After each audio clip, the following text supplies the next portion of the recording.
Yo guys, sorry you already know that today we are back playing some more Raging Loop. On the last time, we officially got confirmation that we have lost. The Wolves have won because Yasunaga, Oribe, and Taisan are the Wolves. They've got Haru on their side because she believes that dying is the best thing for the village. So Chiemi, Mako, and myself not a part of the feast. We're basically just going to die at some point. I just don't know exactly how we're going to die. So I want to play through this because I really want to make it to a death where I can get a key and get a new loop set up here. So let's see what happens. She was from here too. Chiemi was trying to take a step forward. Oh, is she like wanting to die? I should have realized this earlier. She who was afraid of God was just like them who accepted their salvation. Both brands of madness probably had roots in the exact same thing, so she was just as susceptible to madness as they were.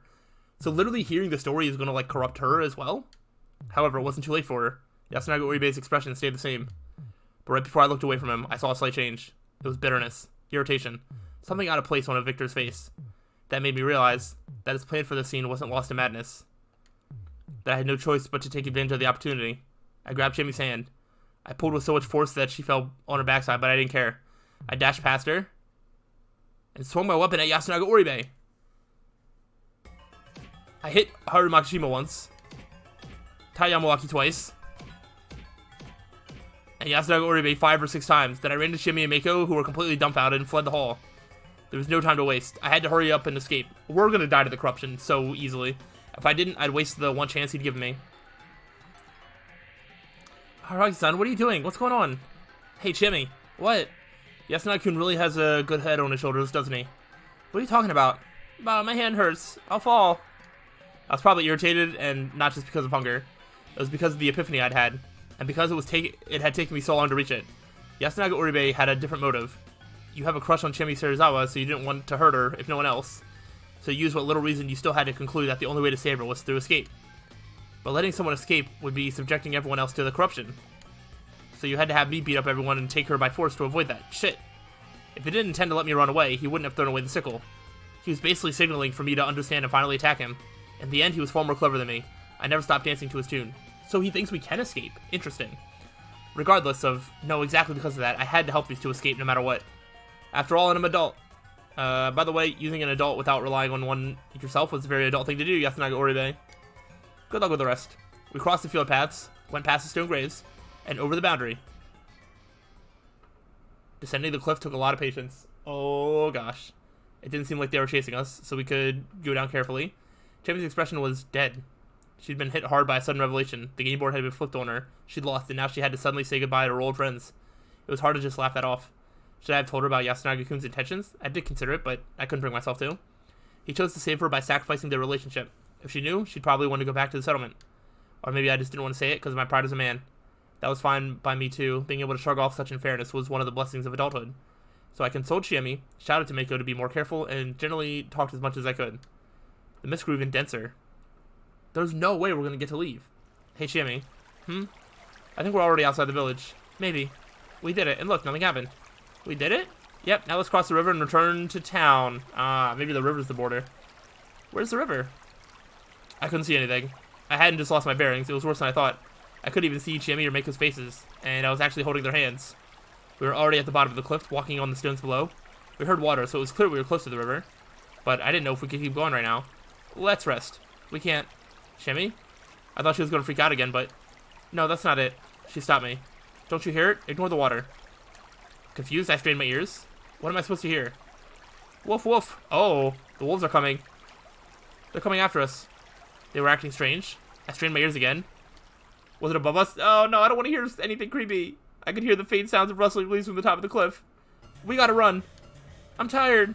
Haruki-san, take Mako-chan. The intensity in Chimi's voice made me take the situation seriously. What if this sound was just the wind, though? Was she jumping at shadows? But I would have been lying if I said I wasn't worried. After all, a question remained unanswered. And according to the legend, this was their HQ. Wait, they were the good guys, right? Still, this wasn't a normal place. I had to get out of here ASAP.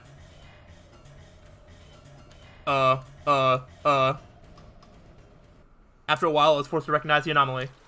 We couldn't reach the river. I ran along the riverbed. It should have been small, just a few meters wide. But even after 10 minutes of running, there was no sight of the river. We couldn't get anywhere. It was just like Ringwanderung. I don't know what that is. A phenomenon where people wandering snowy peaks lose their sense of direction and just end up walking in circles. However, even if my sight was limited, how could anyone get lost in such a small riverbed? I could hear the stream right next to me. This felt so wrong. You can't escape. I was as good as blind. All I could trust were my ears, but that just made me realize how useless that was to rely on. I trusted my sense of direction less with every passing second. So, the sounds of parting grass in the distance, the sound of claws stepping on the rocks, I felt like they were getting closer. I couldn't be certain. Eventually, we slowed down. The others didn't say anything, but they were clearly exhausted. We hadn't eaten for days, not to mention the dense mist made our clothes all uncomfortably damp and cold. We walked along the riverbed without uttering a single word. The sound of water wasn't getting closer, but something else sure was. Something. Things I didn't know scared me. The chill and the fear strangled me like a garrote as I carried Mako, passed out from exhaustion on my back. How long has it been like this? Suddenly, the hand I was dragging became heavier. Chemi had stopped. Haraki-san. She called my name through the mist. What? I tried to sound lighthearted, but I wasn't confident. I pulled it off. We're done for. Her voice suggested the image of a grim smile. What are you saying? Unlike before, I couldn't manage the defiant tone I'd use whenever she said something stupid. It was true that something unnatural was happening, and that there was no simple explanation. And Chemi was wearing down both physically and emotionally. Let's rest a bit. We'll get through this if we just go a bit further. Don't worry. No, it's impossible. Why? I think you can't get past this river as long as I'm with you. What? That was like... You heard what they said. We're the Omibito. So you're not worthy of crossing or something? I mean, I've been eating Yasumisa's food since I was a little girl. And I'm corrupted. Chemi. Don't look at me. Oh gosh, I turned around and pulled her by the arm. I looked at her face from point blank range. It was covered in brown and yellow blisters. Before I could even be surprised or disgusted, I just kissed her. The sugary taste of blood, pus, and rust filled my mouth and spread throughout my throat. I didn't care. Really? I would care. That sounds awful. Then, to discard all unnecessary emotions, I hugged her as hard as I could. My breathing and thoughts ceased. Is it because, like, she's, like, crossing the border and she's, like, literally becoming corrupted or something? I kept it up until the pain began to fade. Then disappeared completely. Eventually, our lips were separated again. She prioritized words over breaths. I'm so sorry. Even so, I hugged her tight. I couldn't lose something, I couldn't lose to something so ridiculous. She weakly hugged me back, but she couldn't keep it up for long. Let's go. I'm telling you that, let's go. The presence in the distance was definitely closing in. We walked. I felt like I'd been walking for several hours now. You probably were. Our pursuers were close now, but I had no intention of rushing. Chemi was slowly but surely getting weaker by the second. Her speed slackened with each step, and the weight on my arm was becoming heavier. I could hear her cough and vomit something out. She apologized every time she did, and I basically replied with, "It's alright," using different words every time. Is Mako even still with us? I don't even know what happened to Mako. I feel like I missed that part. We walked. Chemi's feet began to make wet sounds with every step. We walked. Maybe we'd actually been here for only a few minutes? We walked. Chemi kept apologizing. Maybe we haven't even moved a single meter. We walked. Maybe none of this was real. Then, maybe nothing that happened here would be weird. Eventually, Chemi called out to me with a hoarse voice.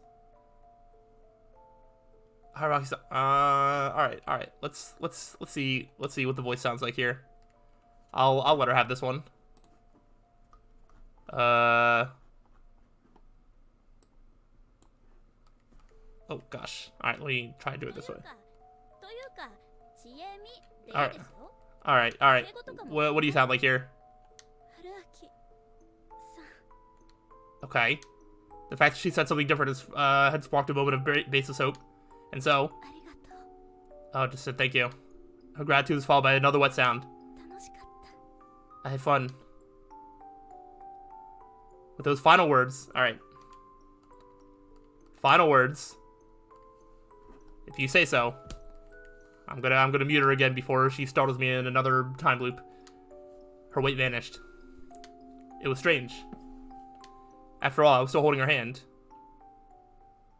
Oh gosh. Or rather, only her hand. With a splash, her bodily fluid spread around, while her limbs and entrails just collapsed. Chemi was gone, leaving behind only her rotting hand. Perhaps her remains were piling up in the mist ahead? I had a strange certainty I couldn't touch it ever again. Was this what they called a Yomibito? I couldn't accept this, no matter what. I don't care what, take a part of me outside. I put the hand in my jacket pocket, I took Mako, still sleeping, and shifted my grip to make carrying her easy. Okay, so we still had Mako on us. Fair enough.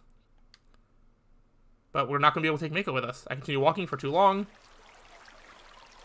Mako woke up. She was shocked that Chimmy was gone and cried for a bit, but then said she wanted to walk by herself, so I put her down on the ground. The very next moment, she was dragged into the mist. It was clearly a malicious force that did that. To me, it looked like a furry arm.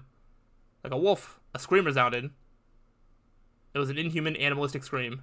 After hesitating for a moment, I turned to run and caught a glimpse of something beastly within the mist Mako had disappeared into. I ran. Oh, we're not going to get a vision of the beast, and ran. Suddenly, I felt myself step into something wet. I had arrived at the river. It was meaningless. I'd lost everything. And in the end, only I survived. I don't care what, take a part of me outside. Was there any meaning in fulfilling that promise? No. The meaning was for me to find.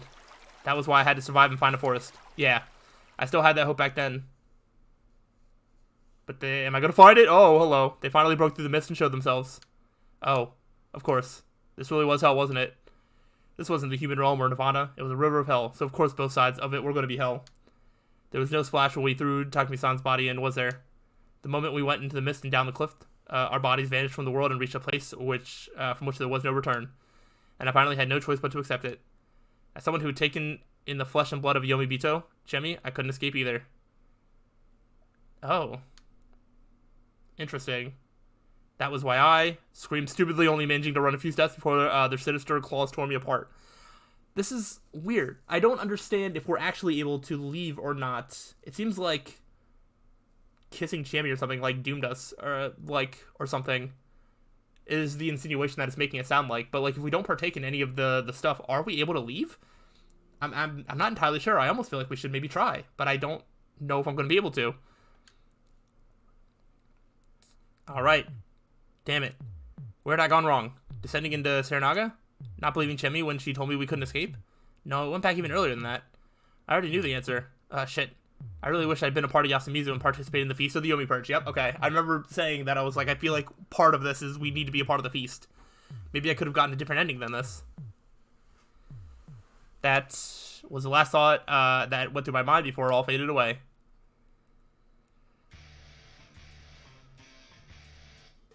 Oh, hey, we made it to the end. Let's go. All right. All right. Game over. Wow. All right. What a good game. I'm glad that we 100% of this game and got all the endings. And that's crazy. It actually takes you through like the whole credits. Is this not considered a bad ending? That's crazy. That's crazy. Raging loop. Do I not get a key? Worlds and Claws. Wait, I'm very... Okay, okay, we do.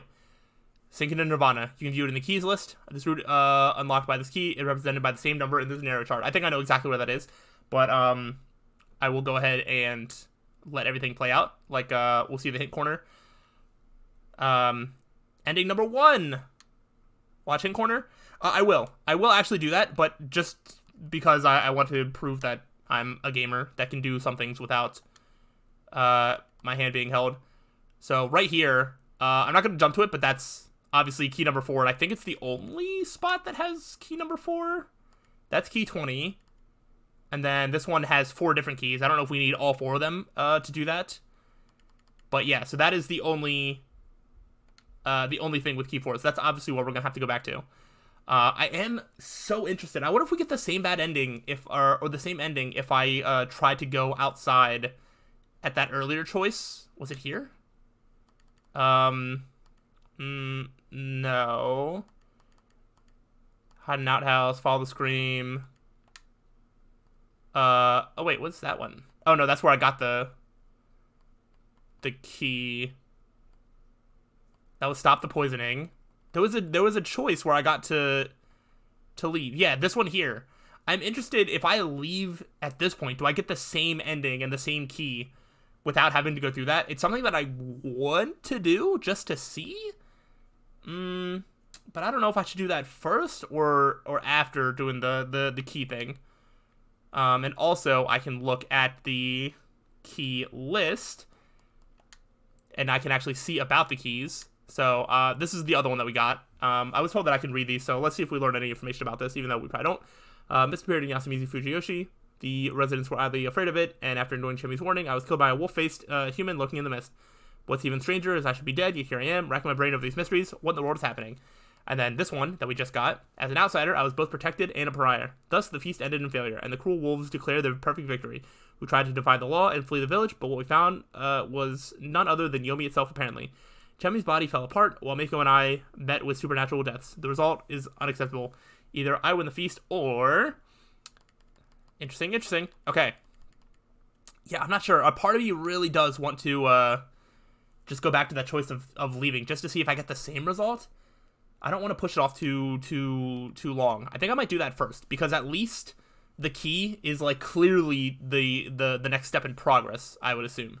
But I just need to know what I can get from that other choice. Sure, I'll watch the hint corner. It's probably just gonna be like, hey, did you think about going back to the place where you have the key for? Hey, congratulations are in order. You've now cleared Yomi the first main route. Embrace the sense of accomplishment and lovey-dovey atmosphere. No, you're not in the mood for any of that. Well, makes sense. Wasn't exactly a very happy ending. But keep your chin up. I'll help you find a way to a better ending. This one wasn't a bad ending, just an ending. Fun in the marshes with Chiane. Since it wasn't a bad ending, I've got no advice for you.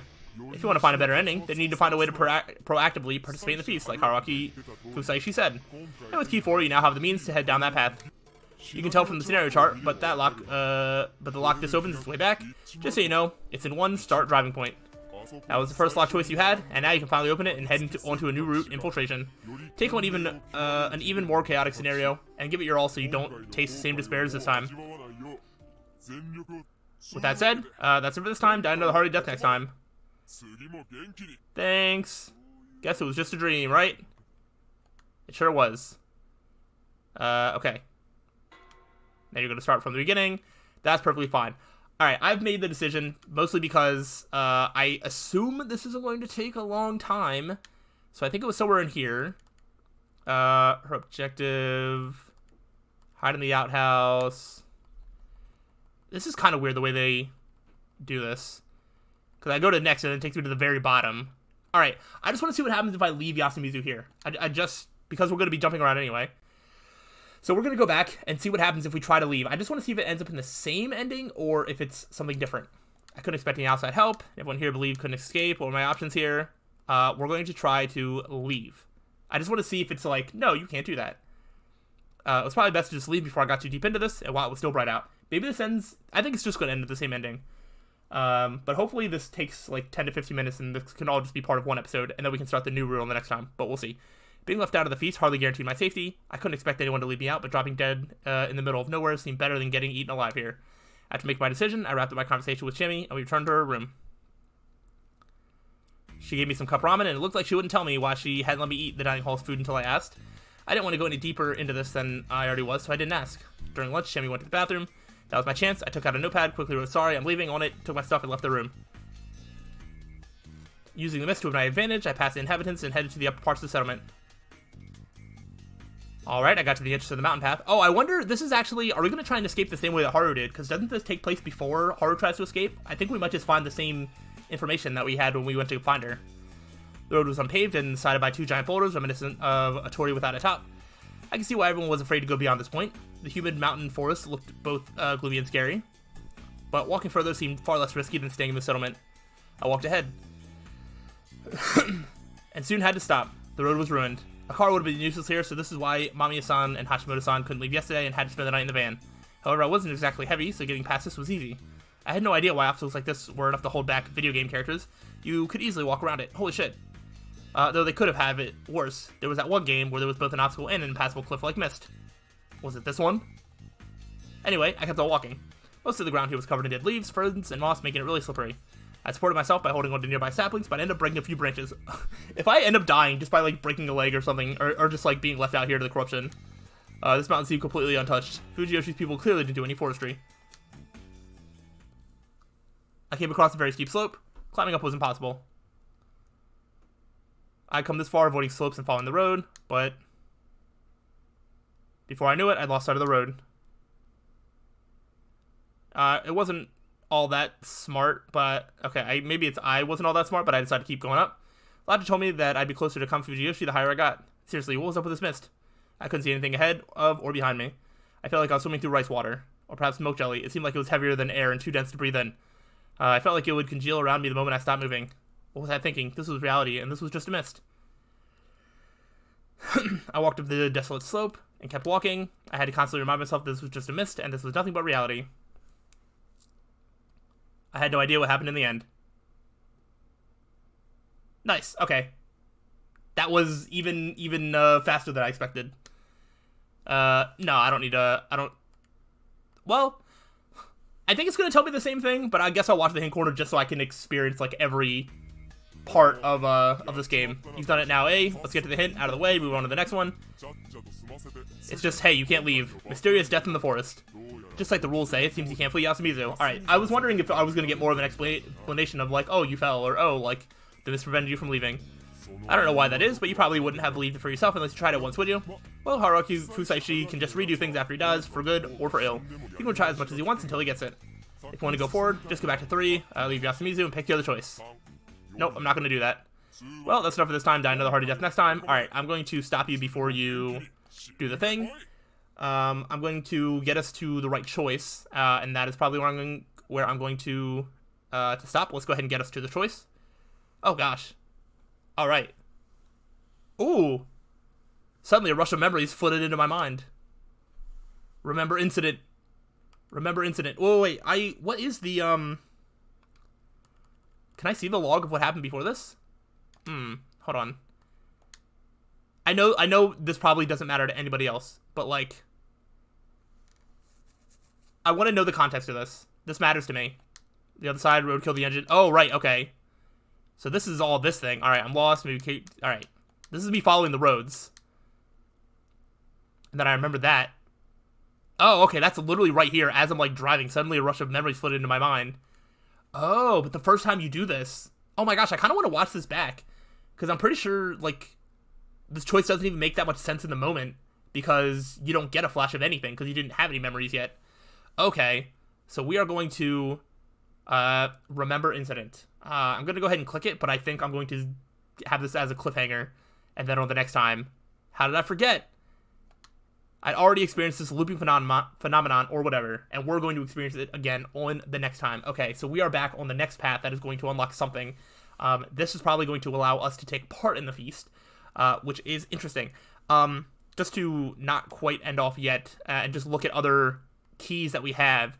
If we look at all the other choices that we have... Wait, alright, so there's none in the tutorial. This line... Okay, key 20 might be the next thing, because there's key 20, and then there's all these other keys as well, 3, 18, and 19. I assume I'm going to need all 4 to do that choice, and that's it. 20 is the only one that has... It's the only route that I can take after unlocking only one single key. And the only other possible is that this route is going to unlock other side routes, which is also very possible. But I'm going to assume that as a result of this route, we might even have the chance to get other keys. But I think key 20 is going to be the next one that we're going to be working towards. But we shall see. I'm excited to see how things change as we take part in the feast. I wonder if the wolves are even going to be the same. Because I feel like if they're the same, then maybe that would be too easy. But also we might not have the... social capital to try and convince other people that we know who the wolves are. So, yeah, I don't really know what is going to happen, but I'm interested to see how this changes with all this new information. Hopefully you are as well. If so, let me know, but I will see you all on the next time. So till then, peace out.